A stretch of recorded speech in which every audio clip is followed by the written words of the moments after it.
रुद्राक्ष कितना दाना का पहनेंगे तो ठीक रहेगा, कितनी बार माला पे जप करेंगे तो अच्छा रहेगा, कितनी बार दया मांगेंगे, दाहिने बैठ के मांगेंगे कि बाएं बैठ के मांगेंगे। हुआ होगा आपके साथ ऐसा मन में, जैसे कोई बच्चा सोचता है कि हम मिठाई खाएं कि टॉफी खाएं, वैसे हमारी मानसिक स्थिति होती है। जिस दिन हम शिव को गुरु बनाते हैं उस दिन हमारे मन में ये सारी बातें आती हैं। आज हमारे मन में ये बात आती है कि मन जब श्वासों के साथ नहीं चलकर मंत्र के चैतन्य में ठहर जाता है तो क्या होता है। देखिए, वही थे हम उस दिन, वही हैं आज हम। अंतर कितना आया। महादेव दिखाई नहीं देते कहीं, महादेव का शरीर कहीं दिखता नहीं, लेकिन उसी महादेव का जो सूक्ष्म सत्ता है, मानवीकरण में नाम कहलाया महादेव, और उन्हीं की शक्ति का जो मानवीकरण हुआ उसका नाम कहा गया भगवती, माँ काली। तो वो दिखाई नहीं देते, लेकिन उनका ज्ञान जो उतरता है पता भी नहीं चलता। ये कैसे होता है?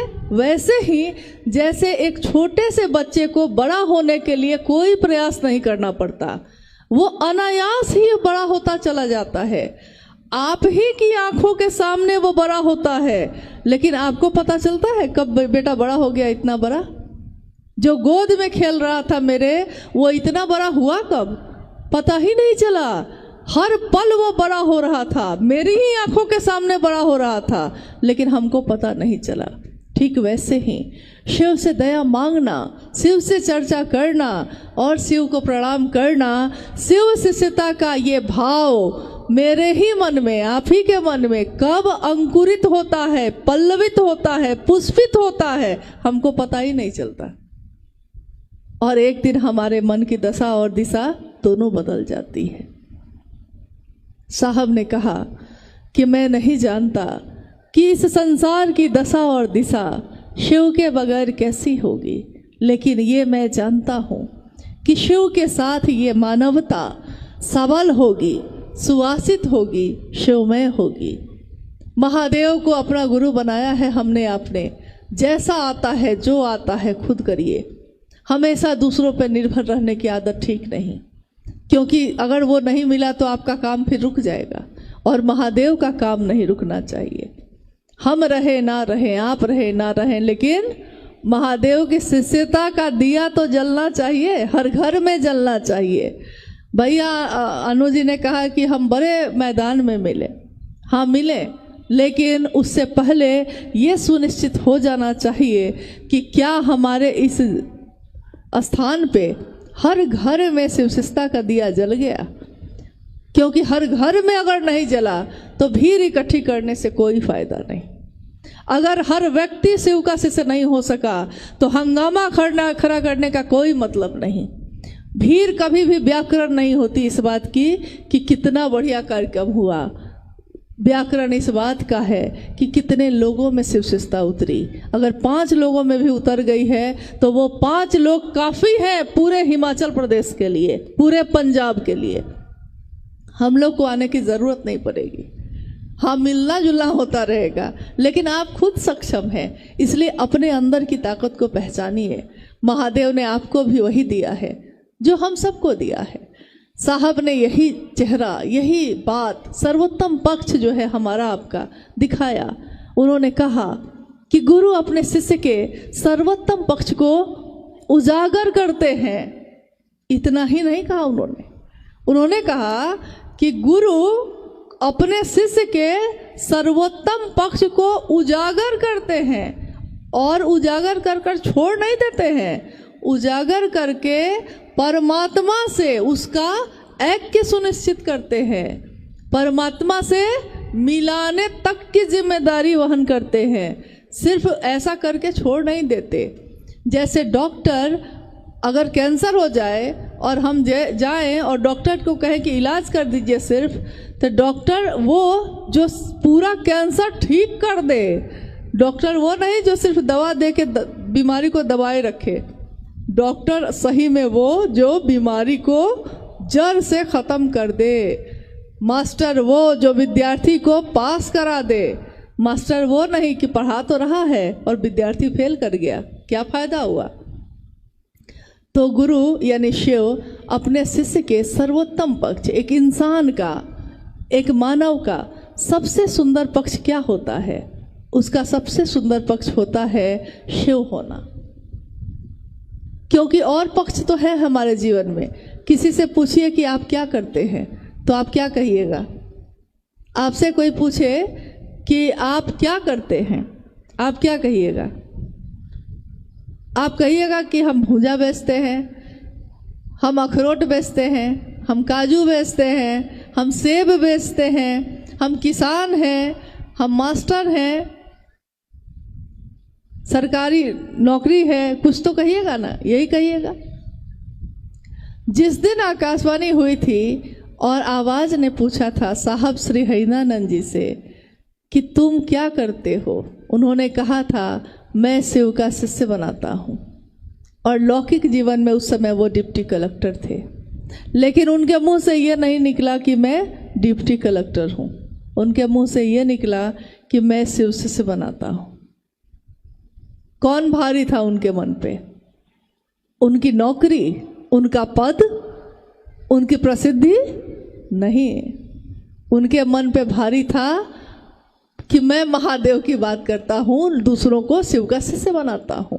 लेकिन तुम जो करते हो दूसरों को करने के लिए नहीं कह रहे हो, आवाज़ ने फिर से कहा। और साहब ने कहा कि हाँ ये बात तो सही है ना। शुरू में तो उन्होंने कहा कि नहीं नहीं मैं करता हूँ जो कहता हूँ, नहीं नहीं तुम नहीं कहते हो, बहुत लंबा चला। लेकिन ये तो हुआ ना कि जो वह करते थे वही उन्होंने हमको आपको करने के लिए कहा। आप ये मत सोचिएगा कि हम क्या कर सकेंगे, हमको क्या आता है। सिर्फ उनकी बात पे भरोसा करिए, जो उन्होंने कहा है उतना ही भर करिए, उससे ज़्यादा कुछ करने की ज़रूरत नहीं। शिव की शिष्यता में इससे ज़्यादा कुछ करने की ज़रूरत नहीं। बस आप इतना भर करिए कि भैया हमको जो आता है सो मैंने आपको बताया, आप भी दूसरे को कहिएगा। महादेव से दया मांगिए, महादेव की चर्चा थोड़ा कर लीजिएगा और महादेव को प्रणाम कर लीजिएगा, जैसा आएगा वैसा ही कर लीजिएगा। ये मत सोचिएगा कि हमको संस्कृत नहीं आती है, हमको मंत्र जप करने नहीं आता, हमको पूजा करने की विधि नहीं आती तो हम कैसे करेंगे। आप सोचिएगा कि जैसा आता है, जो आता है। आप ये बताइए, हमारे घर में मेरे पिता भी, आपके पिता भी होंगे, आपके भाई बहन भी होंगे, मेरे भाई बहन भी हैं।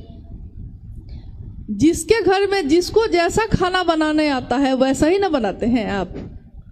आप रोज पड़ोसी को बुला के लाते हैं उसके लिए कि मेरे घर के लोगों के लिए तुम खाना बना दो, ऐसा करते हैं हम लोग? नहीं करते हैं। बहुत लोग घर की सफाई बहुत अच्छे से करते हैं और बहुत लोग खराब से करते हैं, लेकिन जैसा आता है खुद करते हैं। वो दूसरे को बुला के नहीं लाते रोज कि मेरा घर जरा साफ कर दो। मेरा मेरा मेरा, सुबह से चर्चा में बार बार यही शब्द प्रयोग किया गया है। मेरे गुरु शिव, जैसा हमको आता है हम वैसा ही करेंगे, खुद करेंगे। चर्चा करने नहीं आती है तो तीनों सूत्र बोल के उतर जाएंगे। एक दिन तो आएगा, कुछ तो आएगा, जो मेरे मन में आएगा महादेव के लिए हम वही बात बोलेंगे। जो हृदय में है वही बोलिए, अपने मन को खोलिए और हृदय में जो महादेव की दया बरसती है उसी को लोगों को बोलिए, उसी का प्रभाव हो जाएगा। आप ये कभी मत सोचिए कि बहुत सुंदर शिव चर्चा करने वाले कोई भैया दीदी हैं तो वो आएंगे तब होगा, ऐसा कभी नहीं होता। कोई सुंदर बोल सकता है। इसी पे साहब ने एक घटना बताई थी।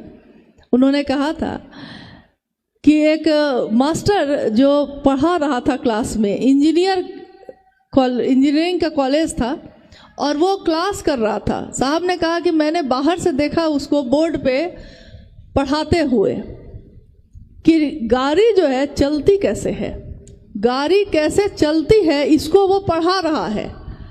लेकिन जब वो बाहर आया तो साहब ने कहा कि आप तो गाड़ी कब से चला रहे हैं? तो उसने कहा कि मैं गाड़ी तो कभी मैंने चलाया नहीं। तो साहब ने कहा कि आपने इतना सुंदर बताया है, एक एक चीज़ के लिए बताया है कि गाड़ी कैसे चलती है, इंजन कैसे काम करता है, पैडल कैसे मारते हैं, ब्रेक कैसे मारते हैं, आपने सब बताया। तब आप कैसे ये कह रहे हैं कि आपको गाड़ी चलाने नहीं आती?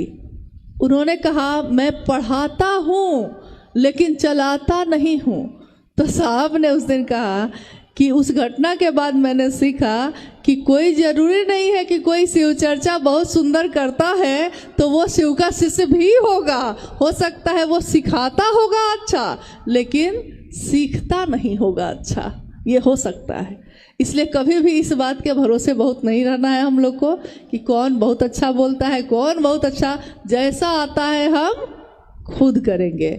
तो आज के इस कार्यक्रम में आप सबों से ये वादा लेना चाहते हैं, अगर आप दे सकते हैं तो। साहब ने कभी कुछ नहीं मांगा किसी से, अपने पूरे जीवन में पान की एक खिल्ली भी नहीं खाई, और मांगा भी तो क्या मांगा, मांगा कहा कि अगर मुझको दे सकते हो तो एक शिव का शिष्य देना। शिव शिष्यता की घोषणा जहाँ भी होती है साहब की उपस्थिति वहाँ होती ही होती है, क्योंकि शिव के शिष्यता में उनके प्राण बसते हैं। हमारे साहब ने हम सबके जीवन की दशा और दिशा को बदल दिया। हम उनको कुछ नहीं दे सके, हमारे पास कुछ नहीं था, हम क्या दे सकते थे, लेकिन उन्होंने जो करुणा बरसाई है उस करुणा का कोई हिसाब नहीं।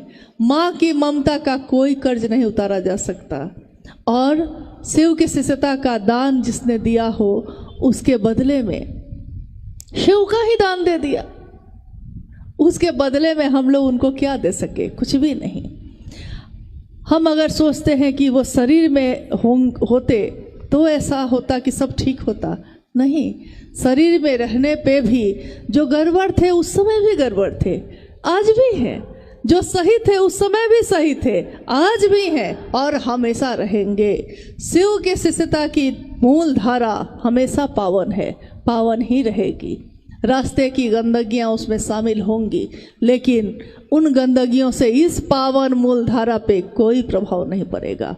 शिव कैसे से अपने साहब और दीदी की उंगली थामे, अपने साहब और दीदी के संकल्प को बार बार याद करते हुए अपने गुरु शिव की महिमा का गान अपने इस जीवन में पल प्रतिपल करते ही रहेंगे। चाहे वो किसी भी स्थिति में होंगे, मजदूरी करते हुए, रिक्शा चलाते हुए, या बहुत बड़ी कंपनी के मालिक बन के भी, किसी भी स्थिति में जो शिव का शिष्य होगा वो अपने शिव के शिष्यता का प्रसार करता ही रहेगा। ये कभी बंद नहीं होगा, और किसी के लाख चाहने से भी ये कारवां अब कहाँ रुकना है। अकेले चले थे साहब, एक दिन लोग मिलते गए, कारवां बनता गया, और आज ये कारवां इतना बड़ा है कि जिसकी गिनती आप नहीं कर सकते। लेकिन काम बहुत बाकी है, काम बहुत बाकी है। हम लोग सिर्फ इस बात के लिए खुश नहीं हो सकते कि जब एक कार्यक्रम हो तब तो हम लोग इकट्ठे हो जाते हैं, लेकिन जब आप थोड़ा सा निकलिए बाहर और आप देखिए कि कितने लोग ऐसे खड़े हैं जो इंतज़ार में हैं, प्रतीक्षा में हैं, आप कब आइएगा उनके पास, आप कब बोलिएगा। हम अपने अपने चर्चा स्थलों पे, साप्ताहिक चर्चा स्थलों पे हर सप्ताह जाते हैं, 10 के 10 आदमी ही फिर से जाते हैं, उतनी ही बात करते हैं, लौट आते हैं। साप्ताहिक चर्चा स्थल साहब ने शुरू किया था जब, उनकी मंशा ये थी कि साप्ताहिक चर्चा स्थल पे सप्ताह में बाकी 6 दिन हम लोग जो नए लोगों को जोड़ेंगे, उन लोगों को आने के लिए उसमें प्रेरित करेंगे ताकि वो आए, और ये संख्या बढ़ती चली जाएगी। 50 होंगे, 100 होंगे, 100 होंगे तो 2 जगह करिए, मतलब ये सिलसिला चले, इसके लिए उन्होंने शुरू की थी। 1 दिवसीय कार्यक्रम शुरू हुए, बहुत सारे हुए। जब 100-200 आदमी की घोषणा हो जाती तो साहब स्वयं जाते उस जगह पे।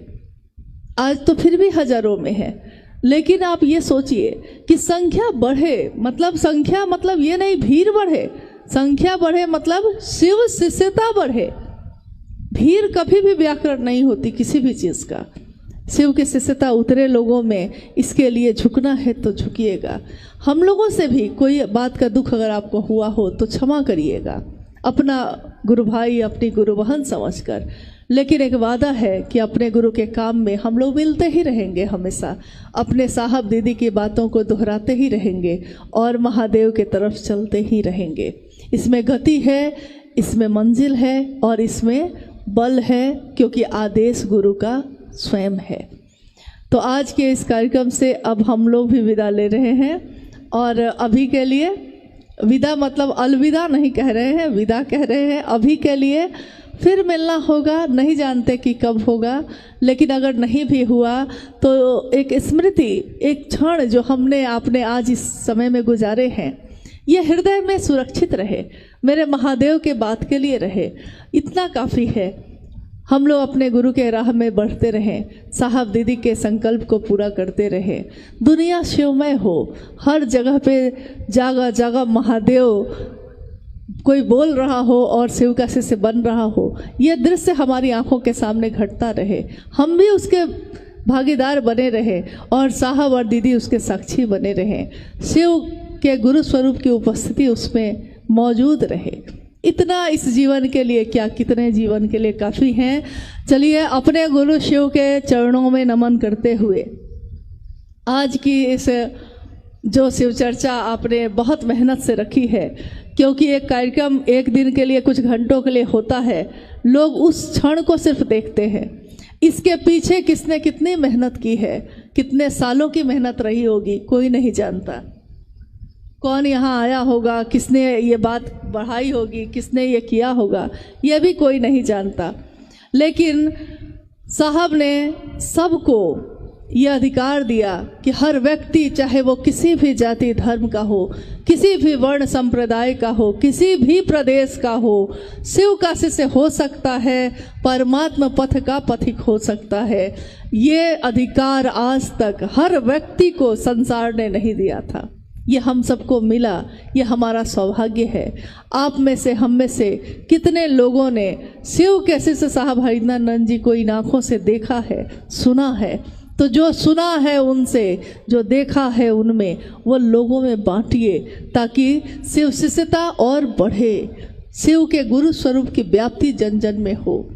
इसी कामना के साथ कि ये कार्यक्रम जो आयोजित हुआ है, उसका जो मकसद है, जो उद्देश्य है, वो पूरा हो। अपने गुरु शिव के चरणों में प्रणाम करती हूँ और आप सभी के चरणों में भी मेरा नमन है।